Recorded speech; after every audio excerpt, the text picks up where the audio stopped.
Une autre petite vidéo sur le langage Python et plus spécialement sur un des modules présentés par l'école centrale dans ses documents pour préparer l'oral.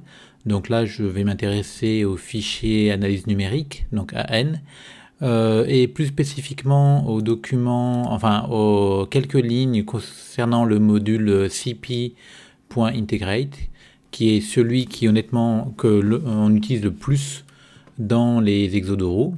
Donc dans ce module-là, dans le module cp.integrate, vous avez une commande qui est la commande qu'on va utiliser très souvent, qui est la commande quad, qui vous permet de calculer l'intégrale d'une fonction sur un intervalle. Donc la commande quad, comment elle marche? On met la fonction f, le premier point, le début de l'intervalle d'intégration et la fin de l'intervalle d'intégration. Et ça nous renvoie deux valeurs. Alors attention, c'est une des spécificités de cette commande. Elle envoie une première valeur qui donne la valeur calculée approchée de l'intégrale et une deuxième qui donne la précision. Donc en général, la précision, on va pas la conserver, on va s'intéresser surtout à la première valeur, mais bon, on a les deux. Notez que souvent, si on veut calculer des intégrales impropres en plus infini, il n'y a pas de souci particulier, cette commande marche aussi en rajoutant la commande np.inf pour l'infini.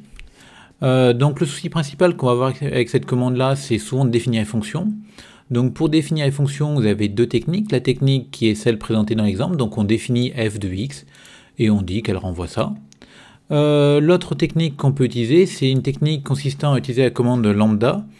Donc je vous rappelle que la commande lambda permet de définir une fonction. Donc on met la variable et on met la valeur qu'on renvoie. Donc par exemple celle-là. Et ici, pareil, on va mettre 0 comme début et np.inf pour la fin. Et donc, j'oublie mon point quad, bien sûr. Et donc, quand on fait ça, si on fait un print devant,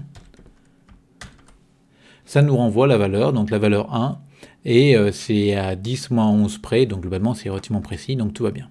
Donc vous voyez, souvent on va être amené à utiliser cette commande lambda pour ne pas définir la fonction avant.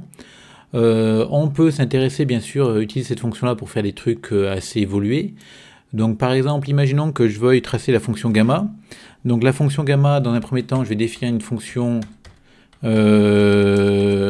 qui à x et t associe t np.exp de x moins 1 ln de t.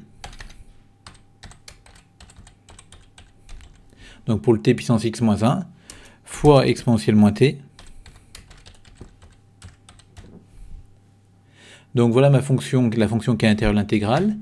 Et je vais définir maintenant ma fonction gamma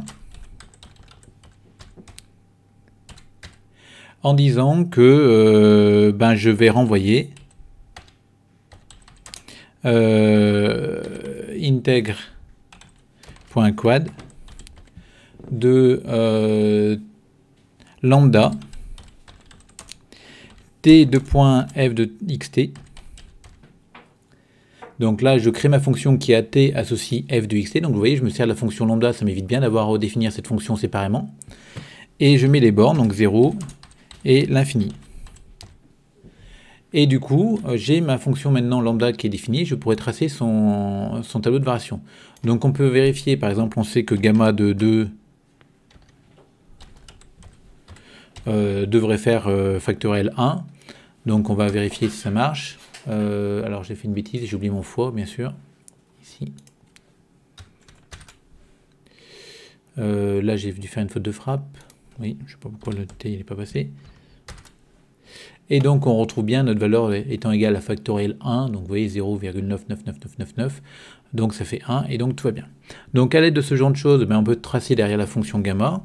Par exemple, on peut utiliser x égale np.linspace de 0.001, 5 et puis 500. Donc là on crée un maillage de l'intervalle 0,001, 5, 500. Alors pourquoi j'ai pas pris 0? Parce que je vous rappelle que la fonction gamma est définie sur R plus étoile. Je définis ma fonction y,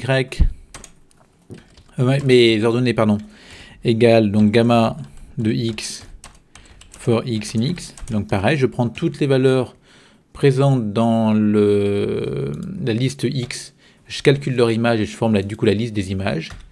Et donc derrière un plt.plot xy plt.show. Et comme ça, alors a priori, il me dit que ça converge doucement, donc c'est pas très grave, je suis un peu trop proche du bord. Donc là, on va changer un petit peu les axes parce qu'on voit pas grand chose. On va prendre un x max égale 10, par exemple, et un x min, bon, bah, ça me va comme x min. Et non, j'ai pas fait attention, il était trop petit le x min. Donc le x min, on va dire...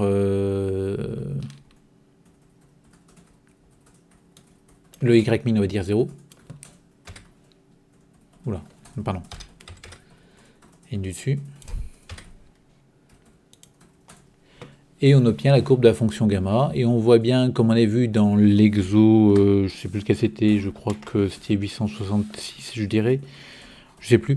Que on a un point ici, un minimum, qui est atteint en un point compris entre 1 et 2. Donc où exactement, bon, peu importe. Et on a la forme attendue de cette courbe. Donc vous voyez, ce truc-là est assez intéressant. Alors attention, ici, je l'ai relativement mal programmé, donc j'ai de la chance que Python soit conciliant. Mais remarquez bien que j'ai fait une bêtise. Cette fonction gamma, comme on l'a vu, si on tape gamma de 2, elle renvoie deux valeurs. Ce qui fait que ici, dans notre tracé, notre gamma de x, ici, c'est une liste de listes. Donc à chaque fois, il y a deux valeurs. Et donc Python, étant très conciliant, ne dit rien et renvoie quelque chose. Ce qu'on aurait dû faire ici, c'est non pas faire un return cette quantité-là, mais la récupérer dans un couple, par exemple valeur et précision, donc VP, valeur précision. Et comme ça, on récupère la valeur de l'intégrale et la précision dans deux variables différentes. Et ici, on va renvoyer uniquement la valeur. Et ça ne changera pas grand-chose dans notre courbe, mis à part que cette fois-ci, elle sera beaucoup plus propre. Alors là, forcément, si je n'avais pas fermé, ça ne va pas le faire. La programmation est beaucoup plus propre parce qu'ici, on a quelque chose avec une seule valeur. Et donc, si on prend nos axes, donc entre 0 et 10, on retrouve la même courbe que précédemment. Donc voilà, donc pour ça, voilà pour ça. Faites attention donc du coup à cette fonction intègre.quad qui renvoie non pas une valeur mais un couple de valeurs. Il est souvent important en exo de bien en être conscient et donc de poser un couple pour récupérer la valeur et la précision. Et souvent, comme je vous dis, la précision n'en fera rien. Donc vous voyez ici par exemple la précision, j'en fais quoi? J'en fais rien, je renvoie juste la valeur.